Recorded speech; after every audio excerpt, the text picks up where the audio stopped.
cortinas aparte y otras 6 cortinas aparte, y doblarás la sexta cortina en el frente del tabernáculo. Y harás 50 lazadas en la orilla de la cortina al borde de la unión, y 50 lazadas en la orilla de la cortina de la segunda unión. Harás asimismo 50 corchetes de bronce, los cuales meterás por las lazadas, y enlazarás las uniones para que se haga una sola cubierta. Y la parte que sobra en las cortinas de la tienda, la mitad de la cortina que sobra colgará a espaldas del tabernáculo, y un codo de un lado y un codo del otro lado. Colgará sobre los lados del tabernáculo a un lado y al otro para cubrirlo. Harás también la tienda una cubierta de pieles de carnero teñidas de rojo y una cubierta de pieles de tejones encima. Señor, queremos agradecerte en esta noche y queremos rogarte que seas tú en medio de nosotros, guiándonos, Señor, ayudándonos para poder ver lo que tu palabra nos muestra, Señor. Te pedimos en el nombre de Jesús que nos hables a través de este estudio que hemos iniciado ya hace unos jueves atrás, que tiene que ver con esta tienda, Señor, esta habitación en la cual tú prometiste estar también y desde allí guiar y hablar a tu pueblo, Dios. Te pido en el nombre de Jesús que nos muestres, Señor, cuál es la aplicación para nuestros días, que nos muestres realmente la enseñanza que tienes para nosotros. Te bendecimos y te adoramos en el nombre de Jesús. Amén. Bueno, en el capítulo 25, ustedes recuerdan, iniciamos el estudio de todo lo que tiene que ver con el tabernáculo y la primera instrucción para el tabernáculo y sus implementos la encontramos en el verso 25, y ustedes recuerdan, en el capítulo 25, perdón, desde los versos 1 en adelante, nos hablaron, o el Señor nos habló mucho acerca de lo que era la ofrenda, que fue la primera instrucción que el Señor dio al pueblo. Tomen una ofrenda para mí, es lo que dice el capítulo 25. Hablamos un poco de las características de la ofrenda, ¿no? ¿Cómo debe ser una ofrenda? Debe ser generosa, debe ser voluntaria, debe ser de un corazón dispuesto. Y la siguiente instrucción fue la elaboración de los implementos que irían dentro del tabernáculo. ¿Cuáles son esos implementos que irían dentro del tabernáculo? Hemos visto el arca, ¿sí? Hemos visto el propiciatorio, la mesa de los panes de la proposición y el candelero de oro.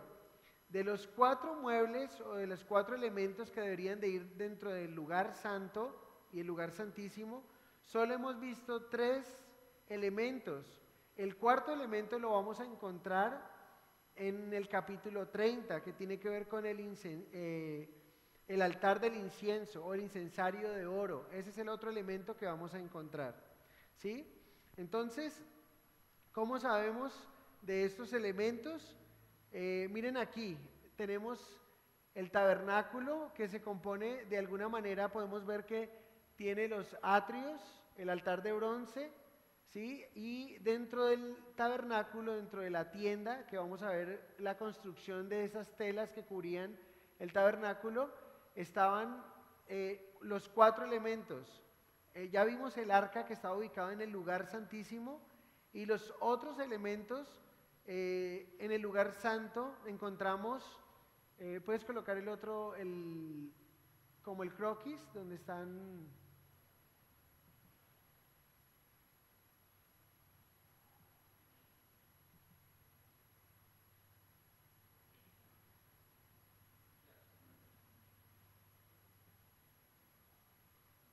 Bueno, dentro del tabernáculo recuerden que esta tiendita que está aquí se divide en 2. Uno es el lugar santísimo y el otro es el lugar santo. O sea, es muy importante que nosotros podamos realmente entender y relacionarnos un poco con la ubicación de lo que estaba allí. ¿Sí, sí lo tenemos o no, Ivancito?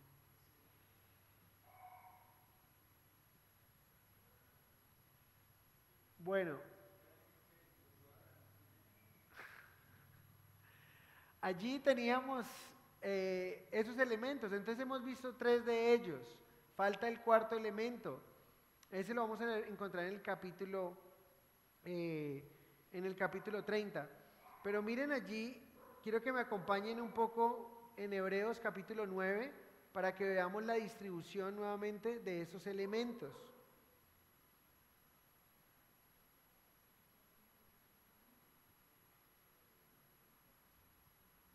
Tenemos aquí en Hebreos 9:2, porque el tabernáculo estaba dispuesto así. En la primera parte, llamada lugar santo, estaba el candelabro, la mesa de los panes de la proposición, y tras el segundo velo estaba la parte del tabernáculo llamado el lugar santísimo, el cual tenía un incensario de oro y el arca del pacto. ¿Sí? El maná, la vara de Aarón que reverdeció y las tablas del pacto. Entonces, de alguna manera, hemos estado viendo estos elementos. Recuerden que el arca y el propiciatorio van juntos, es la tapa que va cubriendo el arca, y lo que contenía el arca era la vara de Aarón que reverdeció, las tablas del pacto y el maná, eso era lo que contenía allí. Miren aquí una división sugerida. En Éxodo 40:26 encontramos que el altar de oro estaba en el tabernáculo de reunión delante del velo. Entonces siempre se ubica de esta manera, miren, está el lugar santísimo, donde está el arca, ¿sí? Con el propiciatorio que era la tapa, donde se vertía la sangre, donde estaban los querubines mirándose entre sí, y se tapaban con 2 alas los ojos, con otras 2 alas cubrían el arca. Y en el lugar santísimo encontramos aquí el altar del incienso, el lugar santo, perdón, el altar del incienso, que está justo antes de entrar al lugar santísimo, y encontramos la mesa de los panes de la proposición y el candelabro, el candelero de oro, que era una sola pieza, tenía 7 brazos o 6 brazos y una sola caña, y todo era de oro hecho a martillo. Entonces, nos falta ver también el altar de bronce y la fuente de bronce. Eso lo veremos más adelante. El atrio era hasta donde el pueblo podía llegar, y hasta el lugar santo venían los sacerdotes y oficiaban todo lo necesario, pero solo aquí el lugar santísimo entraba el sumo sacerdote una vez al año. Lo interesante es que cuando Cristo murió, ¿sí?, y resucitó, dice la Biblia que el velo de esa costura que estaba ahí, eso que estaba ahí cogiendo la cortina para no ver hacia el lugar santísimo, se abrió en 2 el velo, ¿sí?, de arriba a abajo, dándonos a entender que ahora nosotros tenemos una entrada directa a la presencia, a la misma presencia de Dios, porque en el arca estaba la misma presencia de Dios, que Dios le había dicho al pueblo que desde allí iba a hablar. ¿Qué podríamos decir del capítulo 25 hasta ahora como conclusión? Podemos decir, primero, hay que dar con alegría, que es lo que habla la ofrenda. Lo segundo, hay que construir de acuerdo a la voluntad de Dios. Él dice, yo te mostraré. Y lo tercero es que para relacionarnos con Dios debemos hacerlo según sus términos. En el verso 22 del capítulo 25 dice, de allí me declararé a ti. O sea, mucha gente quiere relacionarse con Dios, pero lo quieren hacer a su manera, como ellos quisieran hacerlo. Pero realmente la Biblia nos muestra que hay unos términos en la forma en que nosotros podemos relacionarnos con ese Dios santo. Es muy importante tenerlo en cuenta. La gente dice tener una relación con Dios, pero cuando uno ve la forma en que se dirigen a Dios, cuando uno ve la forma de la oración, uno se da cuenta que sí están orando a un Dios, pero no al Dios de la Biblia, ¿sí? O un Dios totalmente distinto. También podemos ver con esta construcción, ¿sí?, qué es lo que Dios quería de su pueblo. De alguna manera Dios quería que su pueblo supiera que Él estaba en el cielo y que parte del mobiliario, parte de las cosas celestiales iban a estar ahí en medio de ellos, como lo vimos en Hebreos capítulo 8, verso 5. O sea que vemos mucho de la construcción tiene que ver también con lo que enseña Hebreos. Dios estaba describiendo aquí, en lo que vimos en los 14 versículos, cómo fabricar las cortinas que irían en el tabernáculo, que es lo que ahorita vamos a estudiar. Era algo que debía armarse y desarmarse. Recuerden ustedes que si la nube de Dios se movía, la Shekinah de Dios se movía de un lugar a otro, ellos debían entender que en ese momento lo que tenían que hacer era desarmar y volver a armar. Por eso entendemos que dentro de la forma en que el Señor les entregó para hacerlo, se lo hizo de una manera, por así decirlo, más práctica. En el momento en que tuvieran que desarmar, imagínense, vamos a ver el metraje que tenían esas cortinas, era algo bien dispendioso. Entonces el Señor entregó unas medidas también. Las cortinas tenían 2 piezas y hacían el perímetro de todo el lugar santo. ¿Puedes colocar la otra imagen, Iván? Que es la que tenemos allí, como vemos esas cortinas cubriendo la tienda. Eso es lo que vamos a estar viendo. Se mencionan los materiales, se mencionan medidas, colores, y tenemos aproximación de algunos de los colores, ¿sí?, que nos dan una idea de lo que quisieron transmitir de alguna manera o lo que el Señor nos quería enseñar ahí. Ya hemos visto que Hebreos nos dice que el tabernáculo son una sombra y tipo de lo que había de venir. Es claro, ¿no es cierto?, que esto que Dios le mostró a Moisés en el monte a hacer era una sombra o tipo de lo que vendría más adelante, miles de años más adelante, el sacrificio expiatorio de nuestro Señor Jesucristo. Bueno, una cantidad de cosas que estaban anunciando, por así decirlo, proféticamente. Resulta que los materiales y los colores en la Biblia, como los números, vamos a entender que tienen algunos significados, y eso es lo que se conoce teológicamente como un tipo o un antitipo, y eso es algo que necesitamos aprender también.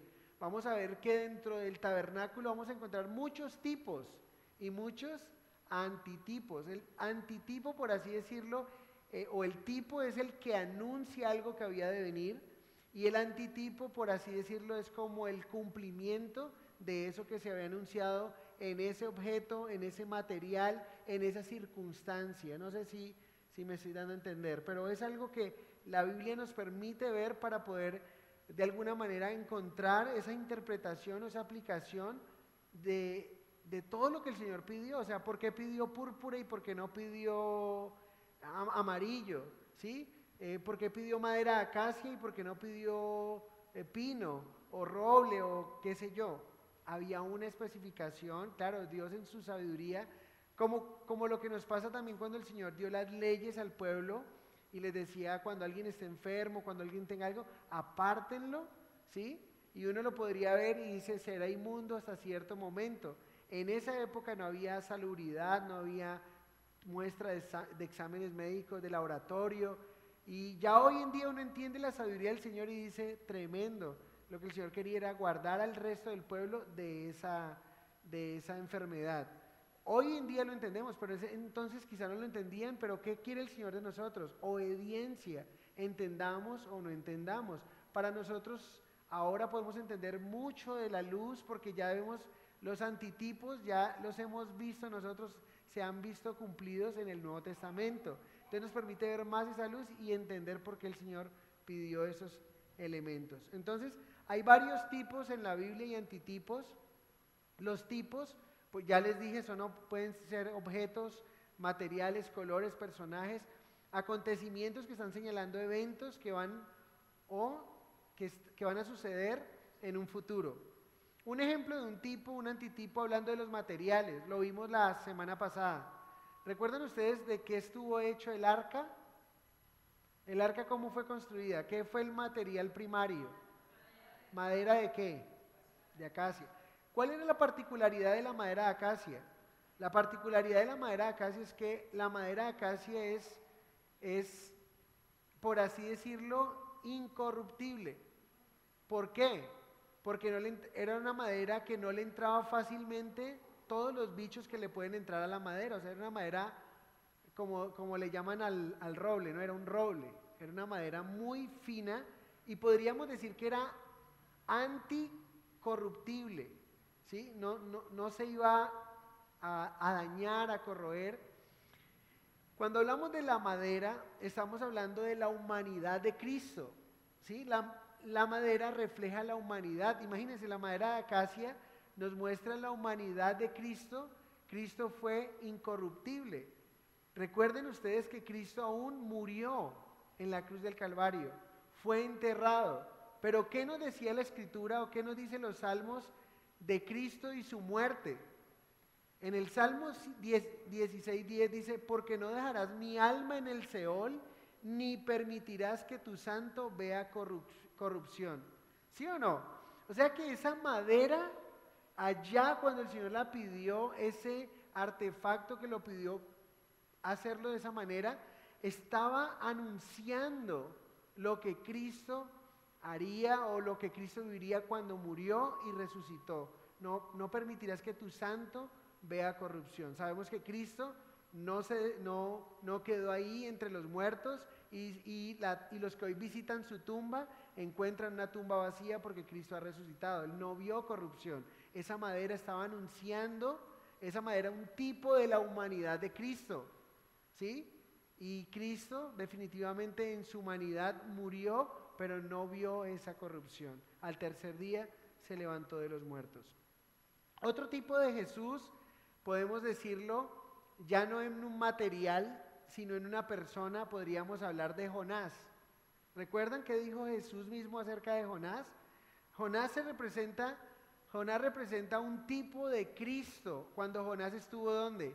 En el vientre del pez, 3 días y 3 noches. Jesús dijo en Mateo 12:40, porque como estuvo Jonás en el vientre del gran pez 3 días y 3 noches, así estará el Hijo del Hombre en el corazón de la tierra 3 días y 3 noches. O sea que Jonás se hizo un tipo de Cristo y Cristo mismo estaba anunciando lo que iba a ocurrir. Estuvo 3 días allí, 3 noches y al tercer día resucitó. Vemos una madera o un elemento anunciando un tipo, vemos a un personaje, un tipo, vemos circunstancias como tipo y antitipo también. Por ejemplo, un tipo de bautismo. ¿Dónde encontramos un tipo de bautismo en el Antiguo Testamento? ¿Quién me dice? Para que podamos anunciarlo. No, un tipo de bautismo en el Antiguo Testamento. ¿Ah? El eunuco está en el Nuevo Testamento. Muy bien, Alejandro. La Biblia nos dice que cuando Israel cruzó el Mar Rojo, todos fueron bautizados en Moisés. Dice que todos cruzaron y en Moisés fueron bautizados cuando atravesaron el Mar Rojo. ¿Por qué? Porque estaban cubiertos de agua, aunque pasaron en seco. Entonces estaba anunciando, ese tipo se cumplió en el antitipo, ¿dónde? En el bautismo que tenemos nosotros como creyentes, ¿sí? Entonces se dan cuenta cómo hay tipos en la Biblia, antitipos, se cumple allí en circunstancias, en personajes, en elementos. Entonces, eso es algo que debemos de tener en cuenta. ¿Por qué les digo todo esto? Porque cuando buscamos significados en los materiales o colores, no es que estemos inventando o que de alguna manera sino que estamos siguiendo esa regla teológica de identificar tipos y sus respectivos antitipos, porque es ahí donde vamos a encontrar la aplicación y enseñanza espiritual que ese tipo tiene. ¿Es claro o está muy enredado?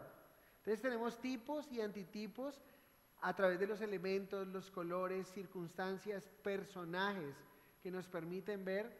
Por ejemplo, a Moisés lo hemos visto como un tipo de Cristo, cuando el pueblo dijo, ya no queremos que Dios nos hable porque si Dios habla de esa manera, ¿sí? Ellos estaban diciendo, necesitamos un mediador. ¿Quién es el único mediador entre Dios y los hombres? Jesucristo hombre, 1 de Timoteo capítulo 2, verso 5. Moisés refleja aquí en este caso un tipo de Cristo y termina siendo el antitipo cuando Cristo viene o Dios se hace hombre a través de nuestro Señor Jesucristo. ¿Listo?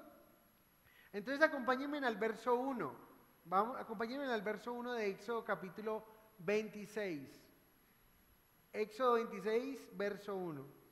Harás el tabernáculo de 10 cortinas de lino torcido, azul púrpura y carmesí, y lo harás con querubines de obra primorosa. Bueno, antes de que lo veamos, yo quiero que lo veamos, porque cuando lo leímos, no sé si a ustedes les parece, pero para mí es confuso, porque uno no alcanza a entender esos elementos que él dice ahí. Pero como hay una biblioteca, hay unos estudiosos que ya han hecho el trabajo, pues vamos a verlo mientras le estaba mostrando qué era lo que Moisés estaba viendo, porque recuerden que el Señor le mostró todo en el monte, no era algo que él se iba a inventar, sino algo que él iba a seguir de acuerdo a lo que Dios le dijo cómo hacerlo. Ya.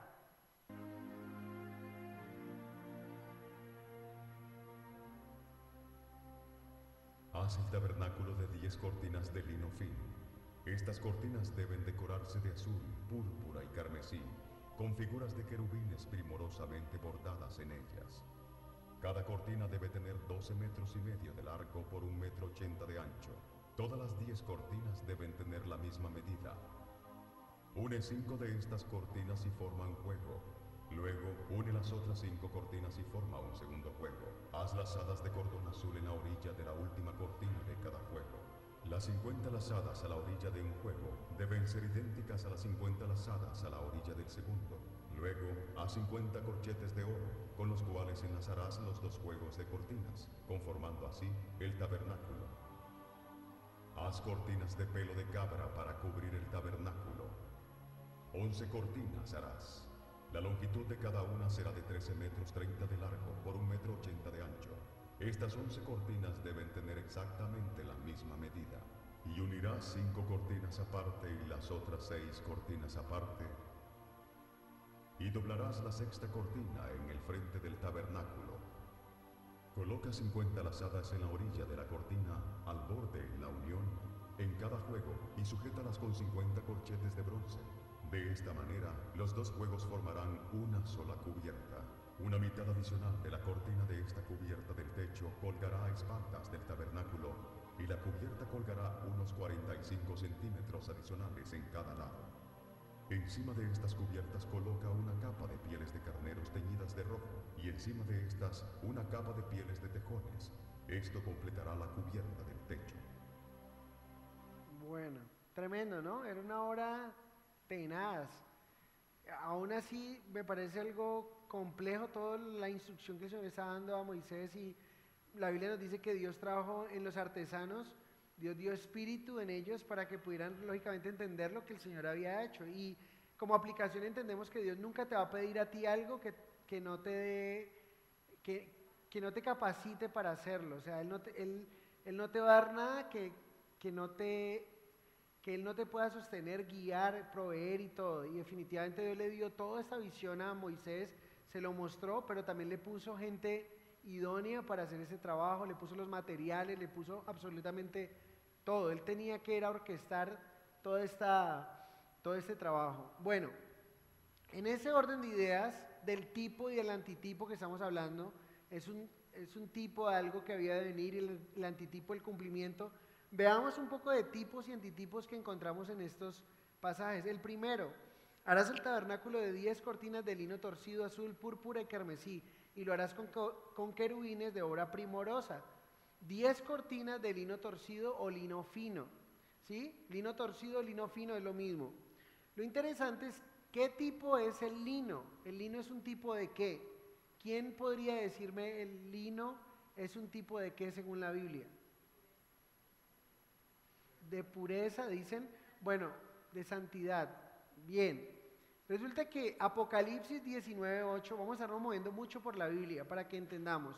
Dice: y a ella se le ha concedido que se vista de lino fino, limpio y resplandeciente, porque el lino fino es las acciones justas de los santos.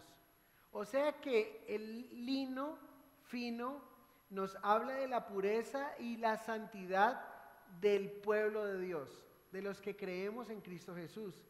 Interesante, porque las cortinas eran de lino fino y estaba expresando o prefigurando al pueblo de Dios. De alguna manera habla de la santidad que Dios demanda de su pueblo y de la santidad o de la posición de santos que Dios nos da a través de su Hijo Jesucristo. Eso es bien interesante, porque esto es lo interesante. Nosotros, ¿por qué vamos a ir al cielo? Si en el cielo o delante de Dios solamente van a poder entrar aquellos que sean perfectos, pero nosotros somos imperfectos, hemos pecado, pero Cristo nos ha regalado una posición, ¿sí? A través de Jesucristo. Como Cristo es santo, cuando nosotros creemos en Cristo, entonces Dios nos ve a nosotros santos a través de su Hijo, y por eso un día vamos a poder entrar al cielo. Eso es interesante. Entonces estaba prefigurando ese lino fino, estaba prefigurando la santidad del pueblo de Dios.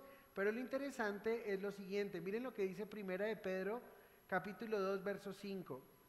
Vosotros también como piedras vivas, sed edificados como una casa espiritual y sacerdocio santo, para ofrecer sacrificios espirituales aceptables a Dios por medio de Jesucristo.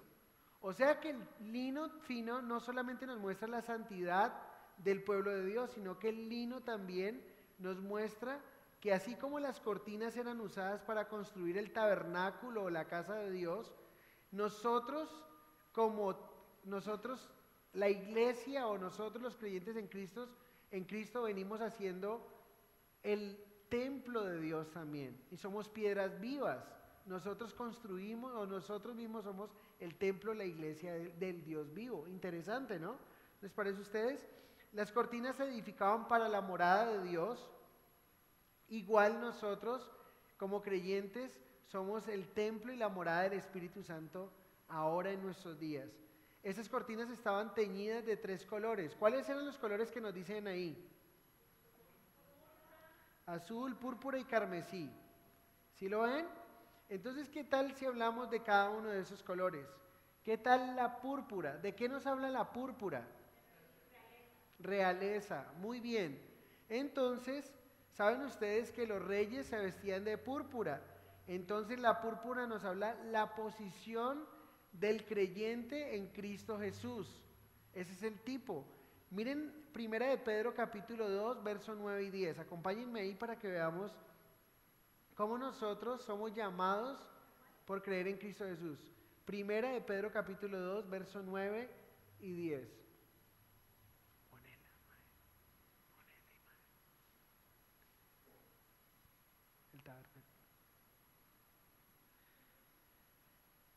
Dice Primera de Pedro capítulo 2, versos 9 y 10. Mas vosotros sois linaje escogido. Miren cómo nos llama el Señor. ¿Sí ven lo que estaba diciendo? El Señor le estaba diciendo, hagan estas cortinas que van en el templo, pero además de esto le estaba diciendo, esa es la cubierta, pero luego está hablándonos qué somos nosotros. Los colores representan lo que Dios quiere de su pueblo. Mas vosotros sois linaje escogido, real sacerdocio, nación santa, pueblo adquirido por Dios, para que anunciéis las virtudes de aquel que os llamó de las tinieblas a su luz admirable. Vosotros que en otro tiempo no erais pueblo, pero que ahora sois pueblo de Dios, que en otro tiempo no habéis alcanzado misericordia, pero que ahora habéis alcanzado misericordia. Entonces la púrpura nos habla de la realeza, de que somos reyes y sacerdotes por creer en Cristo Jesús. El carmesí, ¿qué color es el carmesí? Rojo, muy bien. ¿De qué nos habla el rojo? Siempre el rojo nos habla de ¿qué? Sangre. En ese caso nos iba a hablar de la sangre de los animalitos que iban a ser sacrificados, pero nos está hablando de la sangre del Cordero de Dios que quita todo el pecado del mundo, de Jesucristo. Ahora nosotros somos lino fino, o sea, somos santos gracias a la sangre que Jesús derramó en la cruz del Calvario. Ahora somos llamados real sacerdocio. ¿Puede usted creer que una persona que ha vivido de una manera tan miserable toda su vida y cree ahora en Cristo y ahora es llamado como real sacerdocio? ¿No le parece a usted un privilegio tan grande como el Señor nos puede llamar? Pero ¿quién hizo eso? Lo hizo Dios a través de su Hijo Jesucristo por medio de su sangre. Porque eso es lo que somos llamados, real sacerdocio, santos, siendo y habiendo hecho lo que hemos hecho, habiendo vivido como hemos vivido. Pero al creer en Cristo y vivir una vida nueva en Él, somos llamados así. ¿De qué nos habla el azul? El azul nos habla de la vocación celestial y la esperanza de los creyentes. Tanto Pedro como Pablo, los apóstoles, nos dicen que la ciudadanía del creyente no es de aquí, tampoco es de más allá, de otro país, ¿sí? No es de aquí, diciendo geográficamente, no es de aquí Jamundí, tampoco es de Norteamérica ni de Europa. ¿De dónde es nuestra ciudadanía según el apóstol Pedro, según el apóstol Pablo? Nuestra ciudadanía en los cielos. Entonces son colores que nos están hablando, tipos de lo que nos están diciendo de lo que el Señor iba a hacer por nosotros. En a Filipenses 3:20 dice: mas nuestra ciudadanía está en los cielos, de donde también esperamos al Salvador, al Señor Jesucristo. Primera de Pedro 2:11 dice: amados, yo os ruego como a extranjeros y peregrinos que os abstengáis de los deseos carnales que batallan contra el alma. ¿No les parece a ustedes especial saber que la Biblia, y recordarlo en esta noche, que Dios nos dice a nosotros que no todo termina aquí, que a veces la damos toda y sudamos todo por lo de aquí, pero realmente hay algo allá que nos está esperando, y que nuestra ciudadanía no es colombiana, no es europea, no es norteamericana, nuestra ciudadanía es de los cielos, nuestra verdadera ciudadanía. Nosotros estamos aquí de tránsito y así deberíamos vivir nuestra vida, pensando dónde vamos a estar, pensando dónde vamos a pasar nuestra eternidad. Y el Señor estaba hablándolo allí nomás en todos esos colores que nos recuerdan todo esto. Entonces los creyentes somos santos, lino fino, realeza el color púrpura, lavados con la sangre preciosa de nuestro Señor Jesucristo, carmesí, y ciudadanos del cielo, el azul. Esas cortinas llevaban 2 querubines que estaban artísticamente bordados. Miren, cada una de las cortinas llevaban de a 2 querubines en cada lado. Interesante, porque los querubines son descritos de muchas formas y unas formas raras. Dice que tienen cabeza como de zafiro y están rodeados de ojos por todo lado. Eso dice en Ezequiel. O sea que recuerden que entre los ángeles hay como unos rangos, y están ángeles, arcángeles, serafines y querubines, ¿sí? Y de entre todo ese rango de ángeles, aquí dice que los que estaban en la misma presencia de Dios eran querubines, ángeles muy raros, ¿sí? Cuando ustedes ven Ezequiel 10:12, voy a simplemente leerlo: y todo su cuerpo y sus espaldas, sus manos, sus alas y las ruedas estaban llenos de ojos alrededor. Dice que estaban llenos de ojos alrededor, en las manos, en la espalda, en sus ruedas. O sea, su cabeza era como una rueda, ¿sí? Es loco, pero es lo que la Biblia nos enseña de estos seres espirituales. Dice: a las ruedas, oyéndolo yo, les gritaba rueda, y cada uno tenía 4 caras. La primera era rostro de querubín, la segunda rostro de hombre, la tercera rostro de cara de león, y la cuarta cara de águila. Entonces era algo loco, ¿no? Pero es lo que la Biblia nos enseña. Apocalipsis capítulo 4 también nos habla de eso. Pero pasemos al verso 2 de Éxodo 26 y vamos avanzando. ¿Están allí? Dice: la longitud de una cortina de 28 codos. ¿Cuánto dijimos que equivale un codo? ¿Cuánto? 45 centímetros, entre 44,5 centímetros a 45 centímetros. Estamos hablando que la longitud, o sea, esta tienda tenía 12 metros de largo, ¿sí? ¿Por cuánto de ancho o de alto? Serían 1,80, porque dice: y la anchura de la misma cortina de 4 codos, o sea, de 45 centímetros son 1,80 metros. ¿Estamos claros o no? Entonces ustedes pueden colocar ahí en sus Biblias para que tengan ahí los metros. Todas las cortinas tendrán la misma medida. ¿Recuerdan? Todas las cortinas debían medir lo mismo. ¿Qué representan las cortinas según lo que hemos estado hablando? Las cortinas representan a los creyentes en Cristo. Significa que en términos de salvación, todos nosotros somos vistos de la misma manera delante de Dios. Aquí nadie es más que nadie.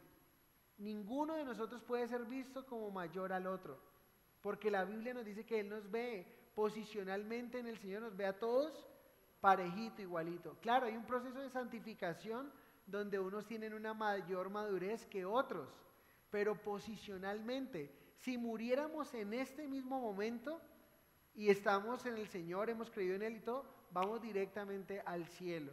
Pero algunos se fueron con un menor grado de santificación, no quisieron entregarse al Señor en algunas áreas de su vida, en aspectos, bueno, cosas así, pero otros llegaron con una madurez diferente. Pero es interesante que diga que todas debían de medir lo mismo, y el pueblo de Dios somos medidos de la misma manera, somos vistos por Dios bajo la misma iguales delante de Dios. Colosenses y Gálatas dicen no hay griego, no hay judío, no hay mujer, somos iguales delante de Dios. Verso 3, 5 cortinas estarán unidas una con la otra y las otras 5 cortinas unidas una con la otra. Las cortinas no iban a independientes, sino que iban unidas y formaban una gran cortina. ¿Vieron que eran varias, varias cortinas, 10 en total, que lo que hicieron fue unirse y él unió 5 y las otras 5? ¿Y qué le dijo que hiciera con esas 5? Después de unirlas acá y unirlas acá, se les hicieron como una especie de, vamos a ver ahí, en el 4 creo que está, y harán lazadas de azul en la orilla de la última cortina en la primera unión. O sea, lazadas era como hacerles unos anillos y luego le iba a hacer unos broches, ¿sí? O esos broches, no sé, ahí se me... No, ambas tenían como unos anillos y el gancho lo que hacía era articularla, ¿sí? Para que cuando tuviera que desarmarse, pues volvía y se zafaba y hacían de esa manera. Pero ¿qué quiero mostrarles con esto? Las cortinas no iban independientes, sino que iban unidas y formaban una gran cortina. ¿De qué nos habla esto? Nos habla de la importancia de la unidad en el cuerpo de Cristo. ¿Sí? En el Nuevo Testamento se nos dice que nadie puede decir, en la mano no le puede decir al pie, no te necesito, y el ojo a la boca, no tengo necesidad de ti.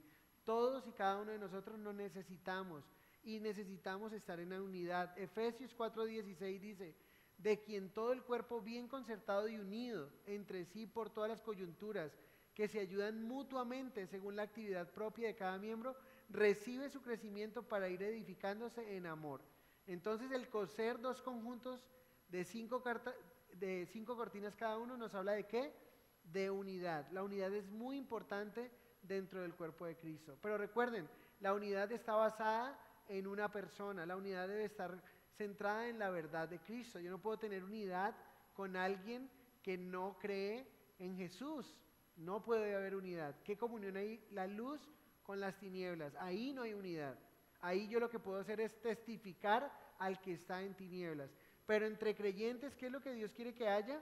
Unidad. ¿Sí? Ningún creyente debería estar, imagínense un creyente como llanero solitario. ¿Sí? No va a tener quien le corrija, no va a tener quien le exhorte, no va a tener quien le anime, no tiene quien le dé una palabra de aliento, no tiene, solo, ¿sí? Igual entonces no va a tener esa dinámica que el Señor quiere que tengamos como iglesia, unidos. Verso 4, y harán lazadas de azul en la orilla de la última cortina de la primera unión, lo mismo harás en la orilla de la cortina de la segunda unión. ¿Se dieron cuenta? En ambas cortinas iban lo mismo. Iba lazadas.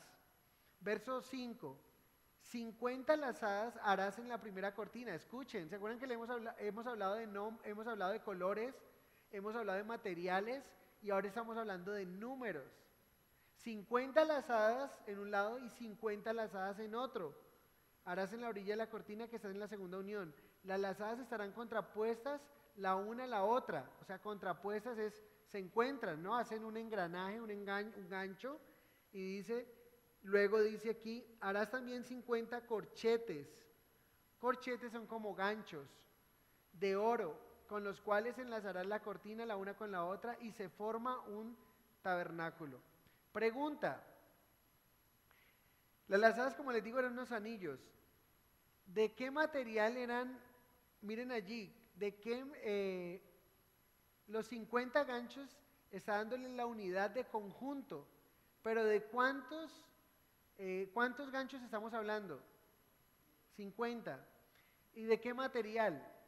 De oro. ¿El oro nos representa qué?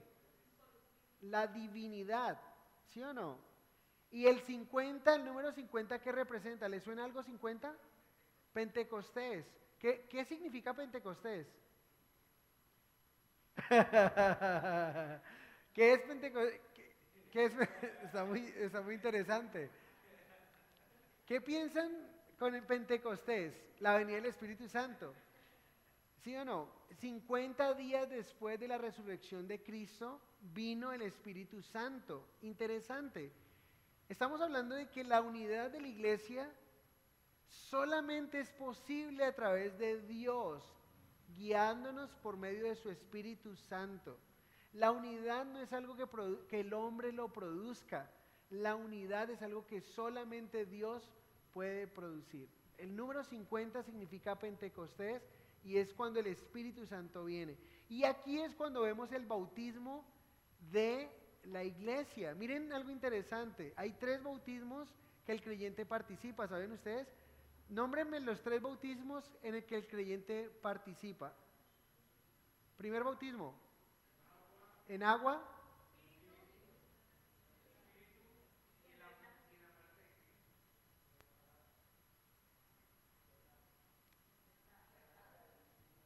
No lo escucho.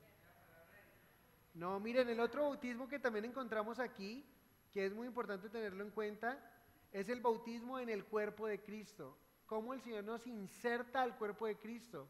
¿Cuándo ocurre el bautismo en agua?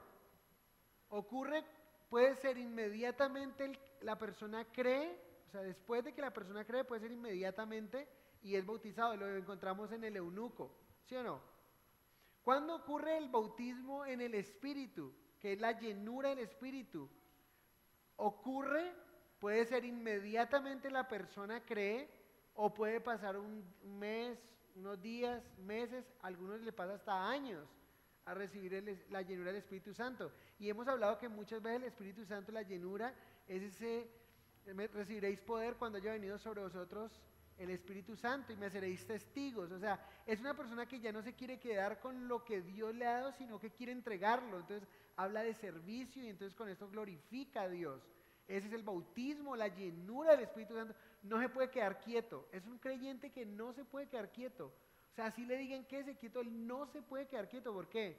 Porque él no se puede quedar callado de lo que Cristo hizo en él. Pero hay creyentes, por ejemplo, que están calladitos y no le dicen a nadie que es cristiano, sienten temor, sienten miedo, sienten pena, se sienten inseguros, no saben si realmente es verdad o no es verdad lo que han creído, están esperando. No ha venido esa llenura, ¿sí? Muy importante. Pero el otro bautismo es el bautismo en el cuerpo, nos inserta en un solo cuerpo. Y eso lo podemos encontrar de alguna manera en 1 Corintios, capítulo 12, verso 13. Dice, porque por un solo espíritu fuimos todos bautizados en un cuerpo, sean judíos o griegos, sean esclavos o libres, y a todos se nos dio a beber de un mismo espíritu. Y Romanos 12, o sea, ahí habla del bautismo del espíritu y de cómo una persona inmediatamente cree, es insertada en el cuerpo. O sea que cuando usted cree en Cristo Jesús, inmediatamente pasó a ser parte del cuerpo de Cristo, y usted es importante, ¿sí? Y lo que Dios le ha dado a usted es importante, y por eso es importante que usted ponga al servicio del Señor lo que Dios le ha dado a usted. Usted es valioso e importante. Ahora, si yo le pregunto a usted, ¿cómo le gustaría a usted estar? ¿Sí? ¿Le gustaría a usted vivir su vida sin ojos o sin oídos? ¿Cuál de los dos le gustaría, cuál de los dos preferiría usted? Lo que uno podría decir es, ninguno. Yo quisiera estar completo, porque ninguno de los dos suena bien, los voy a necesitar, ¿sí? Entonces es muy importante que nosotros entendamos que somos inmediatamente, yo creo en Cristo. Si usted ha creído en Cristo, usted es parte del cuerpo de Cristo y véase como tal. Veamos entonces, de acuerdo a eso, usted no puede vivir aislado como un hijo de Dios, ¿sí? Como hijo de Dios necesita vivir concertado, unido, creciendo, sino que debemos estar cosidos los unos con los otros, debemos estar concertados unos con otros. Vamos a la cortina exterior, porque vamos a ver algo. La cortina que acabamos de ver, que tiene blanco, que tiene azul, que tiene rojo y que tiene púrpura, es la cortina que se podía ver el sumo sacerdote cuando entraba. O sea, es la primera cubierta, por así decirlo, porque ese tabernáculo, si ustedes se dieron cuenta, tiene varias cubiertas. La primera nos habla de todo eso. Miren la segunda cubierta la cortina exterior, está en el verso 7. Harás asimismo cortinas de pelo de cabra para una cubierta sobre el tabernáculo, 11 cortinas harás. ¿Sí? Entonces la segunda cubierta estaba hecha de pelo de cabra, ¿sí? Y era una tela oscura, gruesa y tosca, y de alguna manera era la que iba en la parte exterior, que iba a protegerla de la intemperie, por así decirlo, ¿no? Verso 8. La longitud de cada cortina será de 30 codos. Ya dijimos que sería, ¿cómo usted sabría el metraje? Pues coge 30 por 4.5, le da más o menos 13 metros, algunos da 13 metros 30 centímetros, ¿sí? Y la anchura de cada cortina de 4 codos. Ya dijimos que 4 codos son 1,80. Una misma medida tendrán las 11 cortinas. Y unirás 5 cortinas aparte y las otras 6 cortinas aparte. Y doblarás la sexta cortina enfrente del tabernáculo. Y harás 50 lazadas en la orilla de la cortina al borde de la unión, lo mismo, está haciendo la misma operación para que podamos avanzar. Y harás asimismo 50 corchetes de bronce. Aquí lo que cambia es bronce. Y vamos a ver que lo interior, miren acá, es algo interesante. Todo lo que tiene que ver con el interior del tabernáculo es en oro, pero todo lo que está fuera del tabernáculo es en bronce. Y lo que es de bronce nos habla de ¿qué? De juicio. Interesante. Vamos a estar hablando más del bronce en próximas enseñanzas. Sigamos. Verso 12. Y la parte que sobra en las cortinas de la tienda, la mitad de la cortina que sobra, colgará a espaldas del tabernáculo. O sea que el sobrante, recuerdan que una fueron 10 y en la otra fueron 11, pues ese sobrante iba a caer en la parte de atrás. O sea que la parte de atrás se veía así como no alcanzamos a ver acá, y la parte de adelante era como más descubierta y tenía como 45 centímetros, parece que le caía aquí, que es un codo, ¿no? Un codo, 45 centímetros, estaba cubierto. Pero no encontramos mucho, o yo personalmente no encuentro mucho de qué hablarles ahí, entonces podemos avanzar, es más o menos lo que están viendo. Sigamos verso 13. Y un codo de un lado es 45 centímetros y otro codo del otro lado que sobra a lo largo de las cortinas de la tienda, que sobra a lo largo de las cortinas de la tienda. Y colgará sobre los lados del tabernáculo a un lado y a otro lado para cubrirlo. Entonces esta cubierta estaba hecha de una unión de 5 cortinas y 6 cortinas. Verso 14. Harás también en la tienda una cubierta de pieles de carneros teñidas de rojo y una cubierta de pieles de tejones encima. Entonces, estos dos grupos de cortinas estaban protegidos por otros dos grupos de cortinas, el de afuera de pieles de carneros y el de adentro de pieles de tejones. Entonces, eran unas capas de cortinas que estaban allí. De esa manera hemos visto las cortinas que estaban en el templo, ¿no? La cubierta. Entonces, ¿de qué nos habla la cubierta? Nos habla del cuerpo de Cristo, nos habla de la iglesia. ¿Quién es la iglesia? ¿Cómo es considerada la iglesia para Dios? Santa, ¿sí? ¿Cómo es considerada la iglesia para Dios también? ¿Cómo? Fue limpiada o fue lavada por medio de la sangre de Cristo, ¿no es cierto? Y también es declarada celestial, es declarada que estamos peregrinos y extranjeros y vamos a estar allá en esa morada que el Señor ha preparado para nosotros. ¿Cómo debe funcionar la iglesia del Señor? Unida, concertada. No es para que alguien esté por ahí solo como una ruedita suelta, ¿sí? Porque ustedes saben qué pasa si el Señor nos llama ovejitas y una ovejita está fuera del redil. ¿Qué le pasa a una ovejita que está fuera del redil en el campo, donde hay fieras, donde corre peligro? ¿Cómo lo podemos aplicar en nuestros días? Un cristianito que se llame cristiano, que no se congrega, que anda por ahí como una ruedita suelta, corre peligro de las herejías, de las enseñanzas por ahí que están saliendo todo el tiempo, de tantas cosas. Así mismo es lo que la palabra de Dios nos muestra. También son de la misma medida. ¿Por qué? Porque el creyente a los ojos de Dios somos vistos iguales. Miren, aquí yo tengo una responsabilidad como pastor, pero yo soy visto igual que usted. Dios me va a pedir una responsabilidad mayor a la que le pedirá a usted, obviamente, pero somos delante de Dios iguales, ¿sí? Somos iguales, estamos vistos de la misma manera. Entonces, delante del Señor. Y recuerden, ¿qué es lo que puede traer unidad a la iglesia? Solamente Dios, sí, puede traer unidad. ¿Por medio de quién? De su Espíritu Santo. ¿Qué tal les parece si oramos? Padre, te damos gracias por tu bendición, por darnos el privilegio de hablar de tu palabra, de poder ver, Señor, esta construcción que nos habla de tipos y antitipos, Señor, de cosas que tú tenías preparadas, Señor. Por eso es lindo ver que la crucifixión de nuestro Señor Jesucristo dice que estaba lista y preparada desde antes de la creación del mundo, y esto nos demuestra una vez más que cada detalle que tú enviaste en la construcción, Señor, estamos con un desafío tan grande de ver lo que tenías en mente y corazón cuando le dijiste a Moisés que construyera. Pero también nos muestra que eres un Dios que todo lo sabes, que podemos confiar en ti, que podemos entregar nuestra vida en tus manos, porque tú conocerás qué pasará con nosotros el día de mañana. Nosotros, Señor, no sabemos ni siquiera qué vamos a comer mañana. Quizá pensamos que lo sabemos, pero ni siquiera de eso podemos tener el control. Pero tú tienes el control de la eternidad, Dios. Tú tienes el control de los días, de los meses, de los años. Y lo vemos en tu palabra, Señor.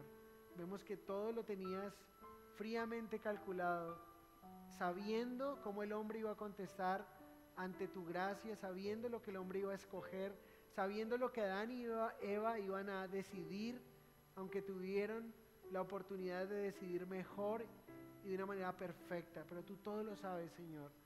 Y gracias te damos por enseñarnos en tu palabra, y te pido que como iglesia podamos ser usados, unidos, bien concertados, creciendo en tu gracia y en tu amor, Señor. Te damos gracias por esta noche, te bendecimos en el nombre de Jesús. Amén y amén. Bueno, de esa manera vamos avanzando acerca de estos implementos del tabernáculo. Si han guardado sus diezmos o ofrendas, pueden depositarlos en el alfolí. Quedamos despedidos. Mañana tenemos un tiempo hermoso de oración y te esperamos. Dios te bendiga.